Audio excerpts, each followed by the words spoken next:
اللہ اکبر۔ پھر یہ ہوا امام علی مقام علی جدہ علیہ السلام، ایک کتاب ہے حیات الخفا۔ یہ حیات الخفا کے بارے میں ہمارے علماء اہل سنت کا کہنا یہ ہے کہ یہ کربلا کی داستان پر بڑی مستند کتاب ہے۔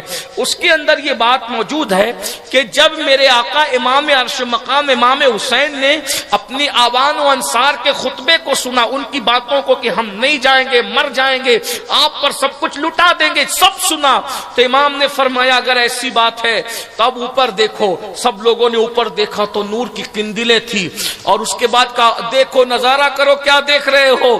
تو اس کے بعد کہا امام ہم تو محل دیکھ رہے ہیں۔ نام لے لے کے کہا یہ جنت کے محل ہے، یہ فلاں کے لیے، یہ فلاں یہ تیرے لیے، یہ فلاں یہ تیرے لیے، یہ فلاں یہ تیرے لیے۔ نواسے نے میدان کربلا میں جنت کے محل بتائے۔ جب نواسے کا یہ عالم ہے تو نانا کا کیا عالم ہوگا؟ جہاں بانی عطا کر دیں، بھری جنت ہبا کر دیں، نبی مختار کل ہے جس کو جو چاہے عطا کر دیں۔ میرے آقا امام عرش مقام نے جنت بتائی، محل بتائے، اور اس کے بعد کہا اب جاؤ اپنے اپنے خیموں میں اللہ کی عبادت میں مصروف ہو جاؤ، اور اس کے بعد سب اپنی اللہ کی عبادت میں مصروف ہو گئے۔ آج کی رات یہی رات شب عاشور تھی جس میں ہمارے نوجوان کھیلتے کودتے ناچتے گاتے خدا جانے کیا کیا کرتے ہیں۔ اللہ سب کو ہدایت دے، سب کو توفیق دے، خرافات اور بدعات سے ہم سب کو بچائے۔ ذکر کرو، تسبیح کرو، درود پڑھو، اللہ والوں کا ذکر کرو۔ حالانکہ یہ تو امام کا ذکر کرنے بیٹھے ہو، یہ تو بڑی عبادت ہے۔ شب عاشور میں اللہ نے توفیق دی، بالآخر جب صبح ہوئی تو 10ویں محرم 61 ہجری کی صبح، وہ خون آشام صبح جس کا تذکرہ میرے آقا نے بار بار کیا تھا، وہ کربلا میں رونما ہوئی۔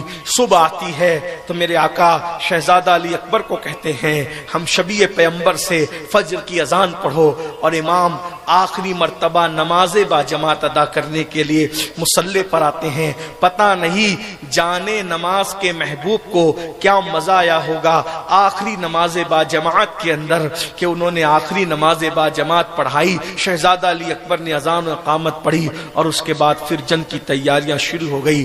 جنگ تھوڑی تاخیر ہو رہی تھی، دونوں فریقین چاہتے تھے کہ وہ شروع کرے یا وہ شروع کرے۔ امام چاہتے تھے کہ جنگ شروع کر کے خون کا الزام میں اپنے سر نہیں لینا چاہتا۔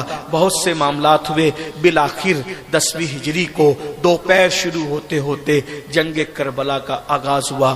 جنگ کربلا کا آغاز کیا ہوا؟ امام کے ساتھ جتنے لوگ تھے انہوں نے سب پر ایک ساتھ حملہ کر دیا۔ پہلے حملے میں جنگ کے 3 طریقے تھے اس دور میں، ایک ساتھ حملہ کر دیا جاتا تھا اور سب کو مار کاٹ کے ختم کر دیا جاتا تھا، ایک طریقہ یہ تھا۔ دوسرا طریقہ یہ تھا اس میں جو لوگ بچ جاتے تھے ایک ایک کر کے ایک دوسرے کا مقابلہ کیا جاتا تھا، اس طریقے سے لڑا جاتا تھا۔ ایک طریقہ یہ تھا۔ تو ان لوگوں نے پہلا طریقہ اختیار کیا، ایک ساتھ مل کے حملہ کیا۔ امام کے 50 ساتھی ایک ساتھ شہید ہو گئے، اور ان 50 میں سے سب آوان و انصار شہید ہوئے، سب زیادہ تر، اور خاندان کے لوگ ابھی بچے رہے اور مزید آوان و انصار بچے رہے۔ پھر اس کے بعد ان لوگوں کی خواہش یہ تھی کہ اب ہم ایک کے ساتھ ایک لڑیں گے۔